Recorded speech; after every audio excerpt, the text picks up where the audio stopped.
Hey guys! Today I thought I would share some of what I feel are my best tips and tricks for styling your houseplants with thrifted goods. Of course, odds are we aren't thrifting the same items, but I do hope that this video will give you inspiration for some different ways that you can style your plants in your thrifted finds. Everything I'm styling in this video is what I thrifted in my last thrift shop with me video. So if you haven't seen that, I will have it linked down below. You can go watch that and then come back, or whatever order you want to watch it. Watch one, watch none. It'll be linked.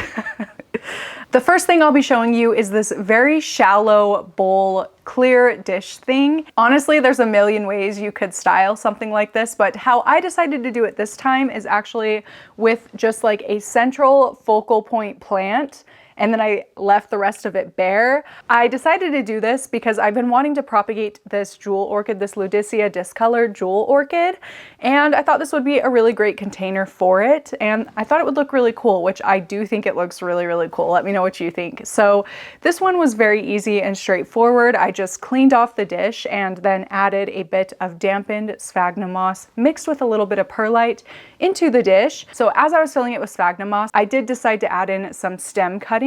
So once it was about halfway filled, I just placed in the stem cuttings more around the outside because I knew I wanted the larger plants in the middle.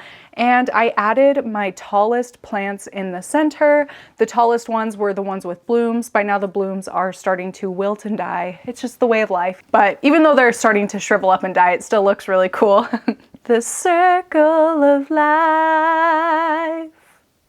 So basically this is just a very cute propagation container. None of the plants I put into here are rooted. I just kind of wanted to start fresh with it, and I thought this would be a really cool way to do that. I'm just going to wait for the sphagnum moss to dry out, and once it's looking a little bit dry, then I'll add water to it. Easy as that. And I really, really like the way this looks. It looks really cool now, but it's going to be even more cool once the roots start taking off and we can start to see it through the clear dish.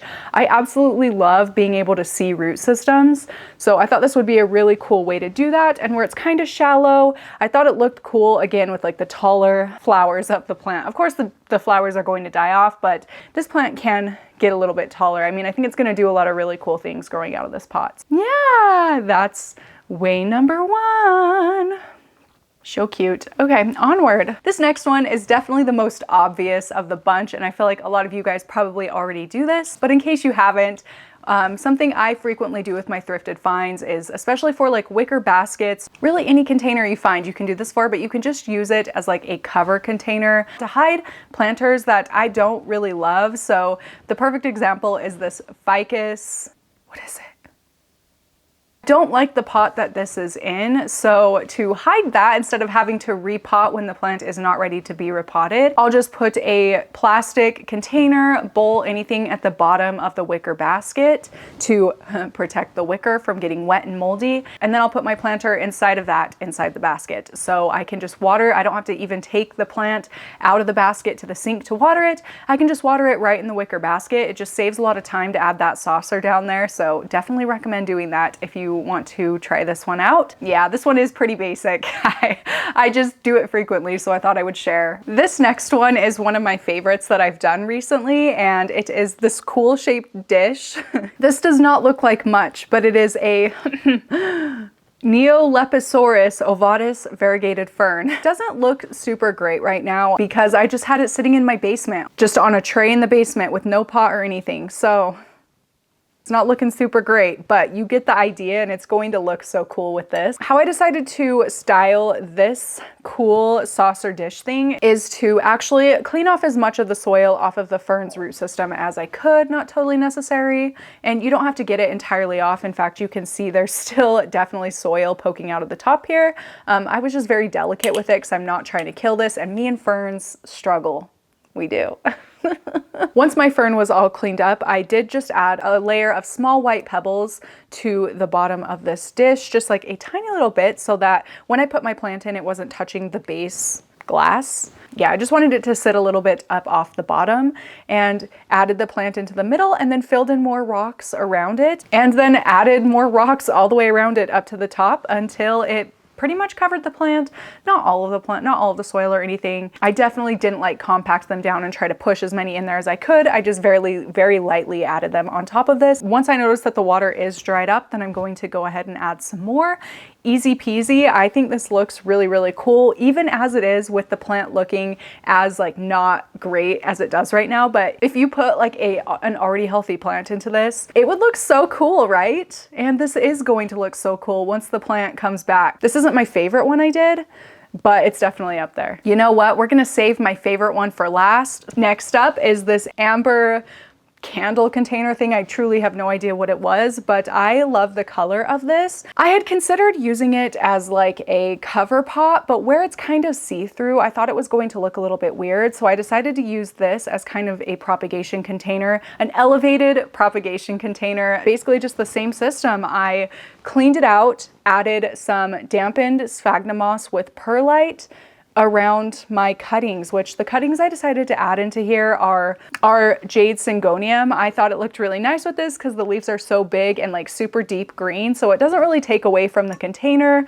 I feel like they complement each other really well. I love containers like this to propagate in because you can see the sphagnum moss, you can see when the roots start to grow and when it needs to be watered. So that's very, very helpful, but this just looks so much nicer than like propagating in a nursery pot or even like propagation bins, you know, and I love propagation bins, don't get me wrong. I don't want them all around me upstairs, you know. I try to make my propagation vessels look a little bit nicer where I can, and this is how I decided to do this one. I think it looks really good. Holy shit, I did a good job. I mean, these two kind of go together because it's basically the same thing, but I also used this like smaller candle container with sphagnum moss in it and some McCode's Patola jewel orchid cuttings down here to propagate in as well. And the cool thing about this one is this one, clearly I potted the plant so that the top was outside of the container itself. But if you have a plant that appreciates a little bit higher humidity levels, I'm not saying this is going to create like drastic humidity for your plant, but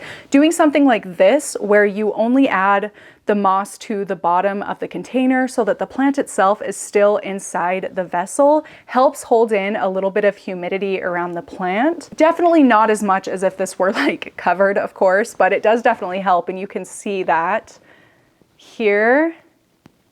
There is a bit of like condensation. So you can see it's pretty humid inside this container compared to outside in my household humidity. So just a little extra bonus to show you, you can put them all the way up and have the plant sticking out, or do something like this and have it in there. And then as these grow in, it's going to look really, really cool, I think, to see the plant in the container. And then once it grows like outside of the container, especially, it's going to really make an impact, I feel like. So I'm very excited to see this grow. And again, this is just like kind of a little bonus thing, but I thought I'd share it because I thought it was a good tip. Okay, so last up, and definitely my favorite one, is my little naked baby goat and grape planter. This is what I ended up doing with it. So it looks pretty straightforward from straight on. It looks like I just added a bunch of sphagnum moss, but actually what I did is this succulent, my friend Ashley actually sent this to me and I am obsessed with it. It's a cutting. What I decided to do, instead of sticking it into sphagnum moss where this is a more succulent plant, I don't like to grow succulents like this in sphagnum moss. So what I did instead was I potted it up into a little nursery pot. Where this is a little bit more of a top heavy plant, I added pebbles to the bottom of the nursery pot so that the nursery pot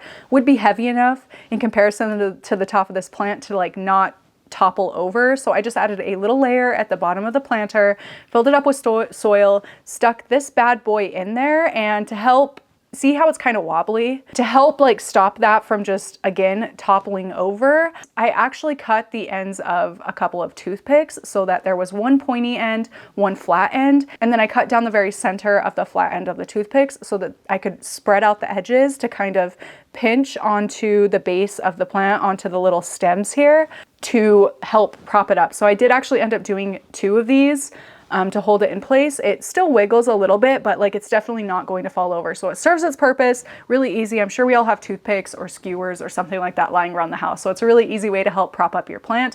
And what's even better, I added the nursery pot into this cover pot, added more pebbles around the base of the planter so that the planter itself, where the nursery pot inside of this is a lot smaller than this one, I didn't want it to like slide around a lot, and I also didn't want to have to use a ton of sphagnum moss to fill up this thing and like really compact it in so it didn't move. So I actually added like a couple inches of pebbles around the nursery pot as well. So it's going to keep the nursery pot held into place to help it from toppling over. So this one needed a lot of work. This one needed a lot lot of help to be able to just stand up like this in here, especially where it isn't rooted. If it were rooted, it'd be a different story. But yeah, and then to finish it off, I just topped it off with damp sphagnum moss and perlite to really make it look a little more cohesive, and you couldn't see the pebbles at the bottom, and then the nursery pot, and then those skewer things. Like you cannot even see the skewers in there.